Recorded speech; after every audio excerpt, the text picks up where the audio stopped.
ሰላም ለእናንተ ይሁን። በአገር ውጭና በአገር ውስጥ የምትገኙ ክርስቲያን በሙሉ የእግዚአብሔር ሰላም ይብዛላችሁ። እኔ ወንድማችሁ ኤልያስ ነኝ። ዛሬም እንደተለመደው በዩቲዩብ ቻናላችን ላይ ትምህርት ይዤ መጥቻለሁ። እግዚአብሔር ይባርካችሁ፣ ተከታተሉ። ግን በጌታ ፍቅር የሚለምናችሁ ይሄ ትምህርት ወደ እናንተ ሲደርስ እናንተ ደግሞ ለ10 ሰዎችና ለ20 ሰዎች ሼር በማድረግ ራሳችሁም ደግሞ ሰብስክራይብ በማድረግ ኮሜንት በመስጠት ሰፖርት አድርጉኝ። እግዚአብሔር ይባርካችሁ። የእግዚአብሔርን ቃል መማር አይነት እድል የለም እዚች ምድር ላይ። ስለዚህ ይሄ ትልቅ እድል እኛን ደርሷል። እግዚአብሔር ስም የተባረከ ይሁን። ዛሬ የእግዚአብሔርን ቃል ከአንድ ስፍራ ካነበብን በኋላ ትምህርታችንን እንቀጥላለን። ክብር ለጌታ ለኢየሱስ ክርስቶስ ይሁን። የእግዚአብሔር ልጅ በዙፋኑ በሰማዩ በማደሪያው ላይ ከፍ ይበል። እግዚአብሔርን ቃል ወደ ሮሜ ሰዎች ምዕራፍ 12 ከቁጥር 1 እንግዲህ ወንድሞቼ ሆይ ሰውነታችሁን እግዚአብሔርን ደስ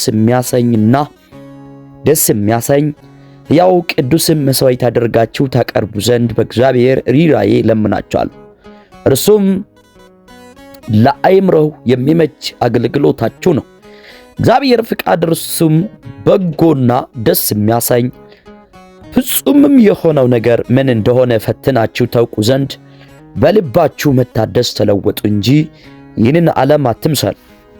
እግዚአብሔር ለእያንዳንዱ የእምነትን መጠን እንዳካፈለው እንደ ባለ አእምሮው እንዳስብ እንጂ ማሰብ ከሚገባው አልፎ በትዕቢት እንዲያስብ በመካከላችሁ ላለው ለእያንዳንዱ በተሰጠኝ ጸጋ እናገራለሁ።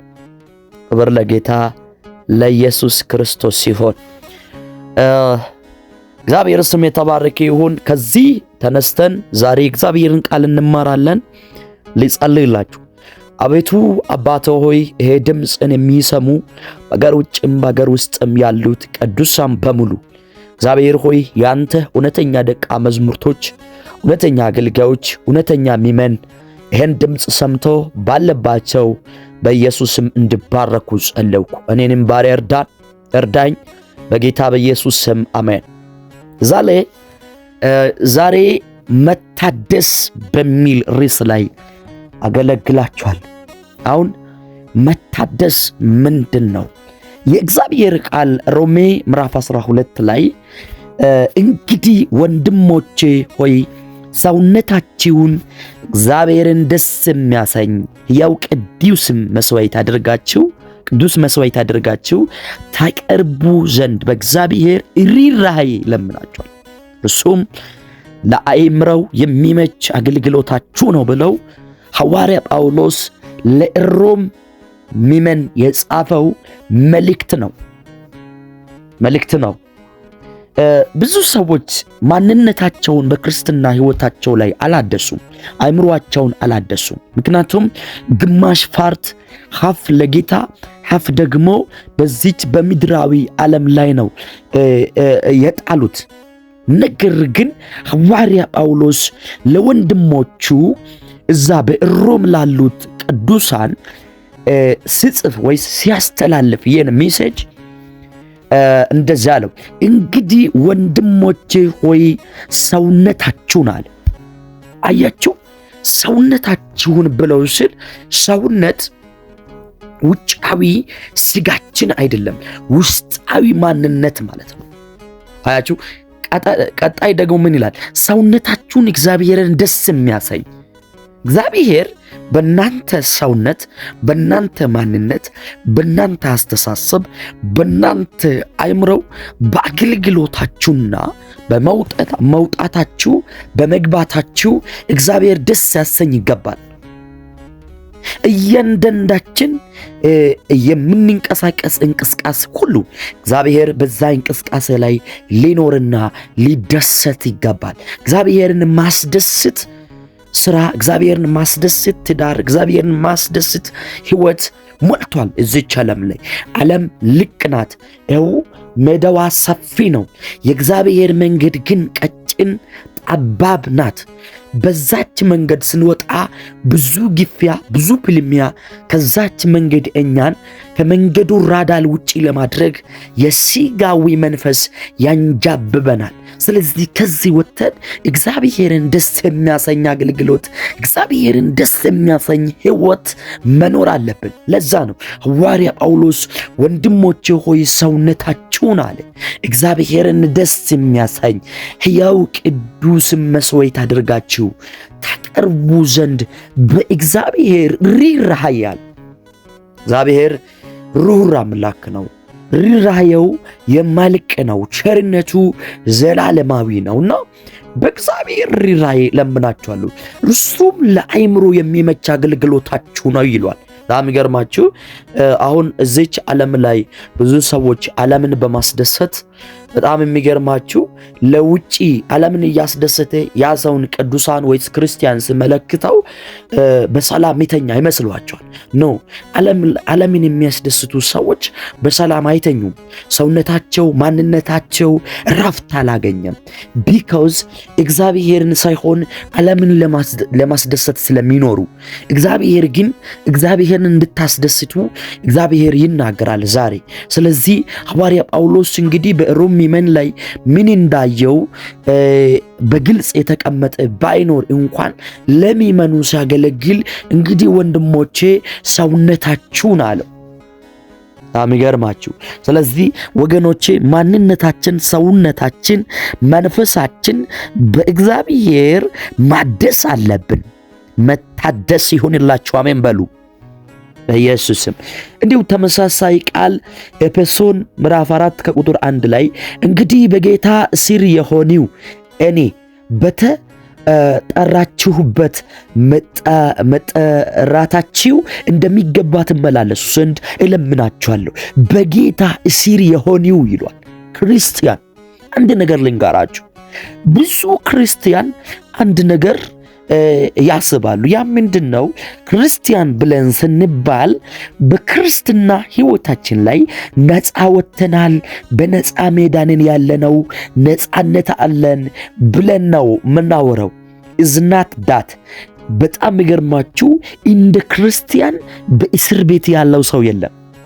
ምንድነው በሉኝ? እስር ቤት እኛ አው ተፈተናል፣ አው ነፃ ወጥተናል፣ አው እግዚአብሔር ነፃ አውጥቶናል፣ አው ነፃነትን ሰጥቷል ክርስቶስ ኢየሱስ። ነገር ግን ነፃ ለሰጠን ለክርስቶስ በእጅ አዙር ምን ሆነናል? ታስረናል። ስለዚህ ታስረሽዋለሽ፣ ታስረሃል። ምንድነው ብለን ካለን በዘፈቀድ መኖር አትችልም። ለዛ ነው ሐዋርያ ጳውሎስ በኤፌሶን ምዕራፍ 4 ቁጥር 1 ላይ እንግዲህ በጌታ ስር የሆኒው እኔ አለ በተጠራችሁበት መጠራታችሁ እንደሚገባ ትመላለሱ ዘንድ እለምናችኋለሁ አለው። ስለዚህ እግዚአብሔር በጥሪው መሰረት መመላለስ አለባችሁ። ማንነታችን፣ ሕይወታችን፣ ነፍሳችን፣ መንፈሳችን፣ አገልግሎታችን፣ ኤቭሪቲንጋችን የእኛ ሳይሆን የእግዚአብሔር ነው፣ የጌታ የኢየሱስ ነው። ስለዚህ ክርስቲያን ብለን ስንል አዎ ተፈተናል። ከርግማን፣ ከጨለማ፣ ከእስራት፣ ከጄኔቲክ ፋክተር፣ ከማንኛውም ኤቭሪ ነገር ነፃ ወጥተናል።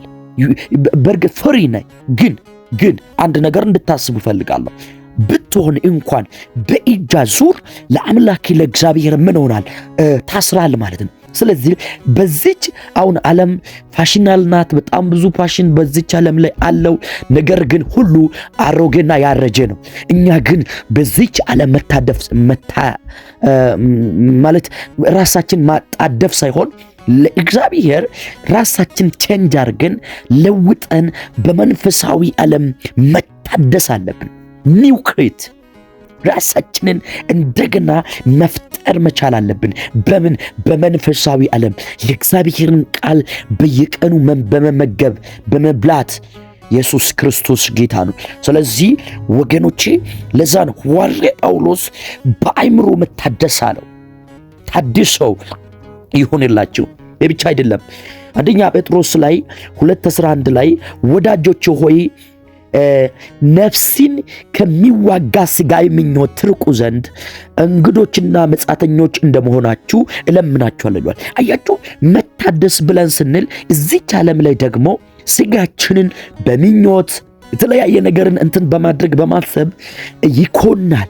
ያ ደግሞ በመንፈሳዊ ዓለም የመንፈሳዊ ጭንጋፋነትን ያመጣብናል በሕይወታችን ላይ። ስለዚህ ግን ወዳጆቼ ነፍስን ከሚዋጋ ከስጋዊ ምኞት አለው ትርቁ ዘንድ አሁን መታደስ ብለን ስንል በጣም ይገርማችሁ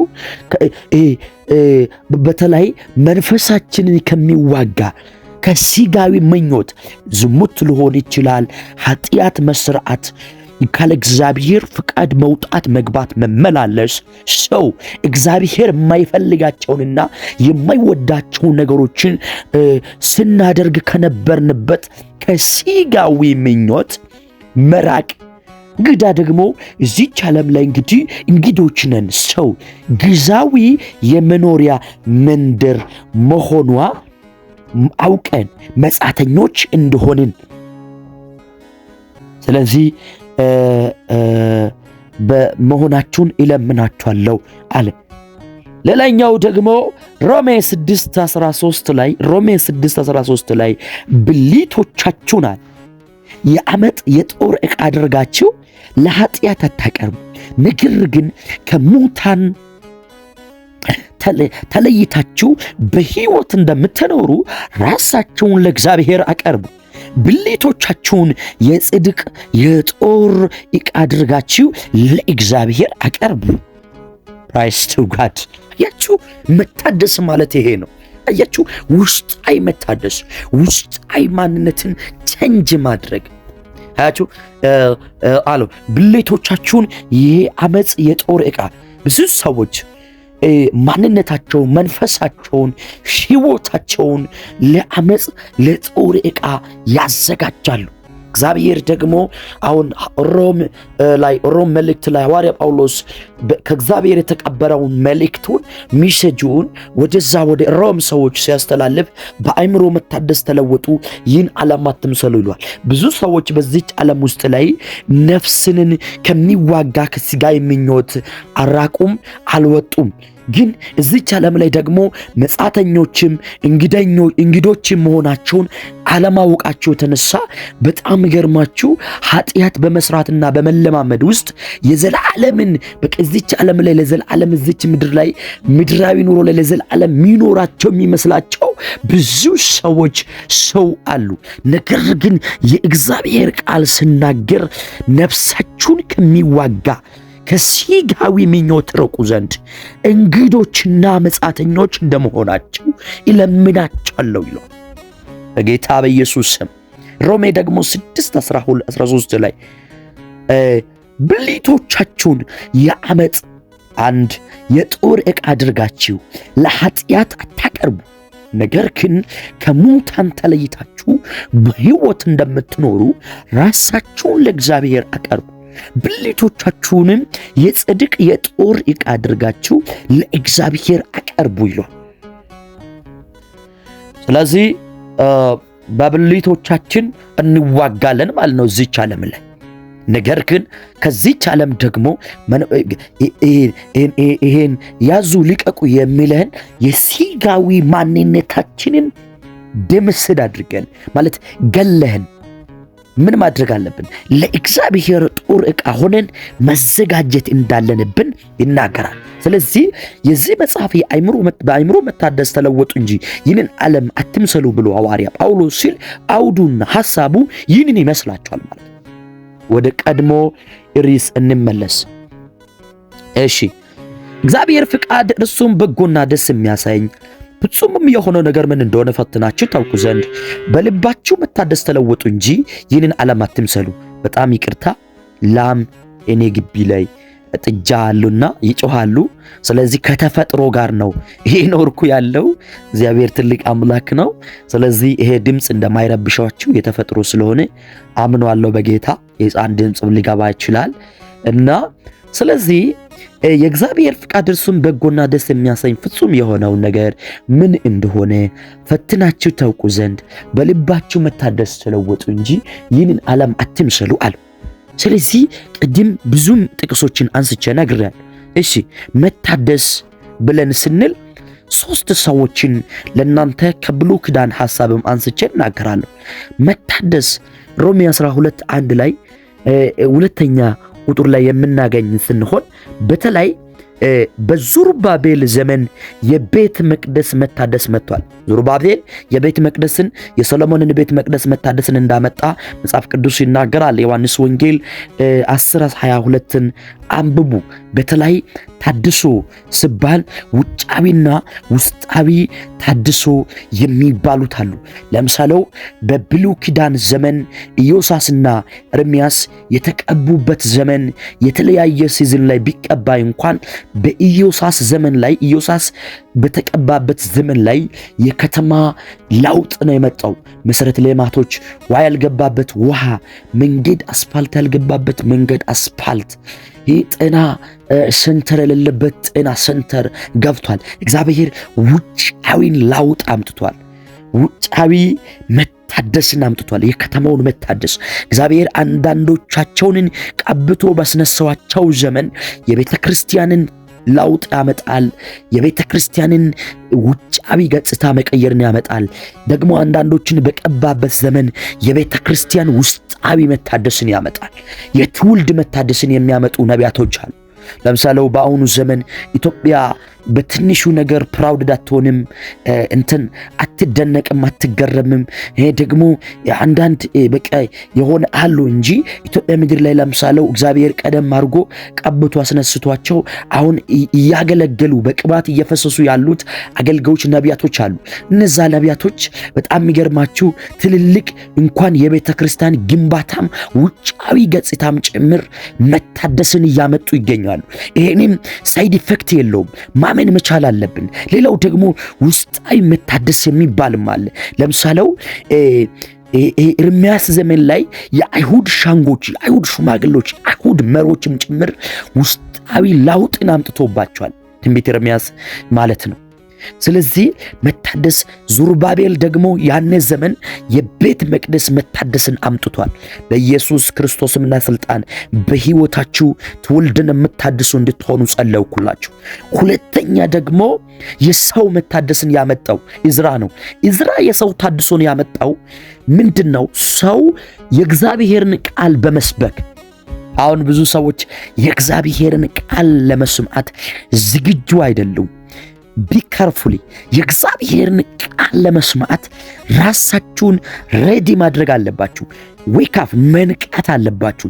ስለዚህ የእግዚአብሔርን ቃል ኢዝራ ሲያስተምር እንኳን አንዳንድ ቴዎሎጂያ ዋን ሲያስተምሩት ኢዝራ የእግዚአብሔርን ቃል ትውልድን ሲያስተምር ሰዎቹ የእግዚአብሔርን ቃል በሰልፍ ይሰሙ በእሽቅድድም ይሰሙ እንደነበር የተለያዩ ምንጮች ይናገራሉ። ስለዚህ ለምሳሌው ኢዝራ 9:9 ማንበብ ትችላላችሁ። ሶስተኛ ደግሞ የቅጥሩ መታደስን ያመጣ ነህምያ። በእርግጥ በዚህ ሥራ ላይ የኢዝራ እጅም ቢኖርበት ነህምያ ጠጅ ቀጂ ነበር። ነህምያ ምዕራፍ 4:1 ላይ ማንበብ ትችላላችሁ። ነገር ግን የእስራኤል ማለት የአባቶች ቅጥር ሲያርጅ ሲፈርስ፣ ኢየሩሳሌም ቅጥር ሲፈርስ ሲያርጅ ውስጡ ስላልቻለው ተነሳሳ። ሲነሳ የሚገርማችሁ ገንዘብ አልነበረውም። 1 የሰው ኃይል አልነበረውም። 2 ኢንጂነሪንግ ወይስ ዕውቀት ያለ ሰው ለግንባታ የሚሆን ሰው አልነበረም። 3 በዛው ላይ ቤት ሲጀምሩ ጦቢያና ሰንበለጥ ገሳም እነኚህ በቀበሮ ጅራት የሚፈርስ ቤት እየሰሩ ነው ብሎ ሲያላግጡ እነርሱ ግን 52ኛ ቀን ላይ እንደጨረሱ መጽሐፍ ቅዱስ ይናገራል። ይሄ ማለት የቅጥሩ መታደስን አምጥቷል። ዛሬ በጌታ በኢየሱስ ስም ጨርሻለሁ። መታደስና መለወጥ ይሁንላችሁ። ወንድማችሁ ኤልያስ ነኝ። ለአንድ ሰው ይሄ መልእክት ከደረሰ አሜን ብሎ ይቀበል። በኮሜንት ሴክሽን ላይ በኢየሱስ ክርስቶስ መታደስ ሆነላችሁ። ተባረኩ። ወዳችኋለሁ። ብሌስድ ይሁን።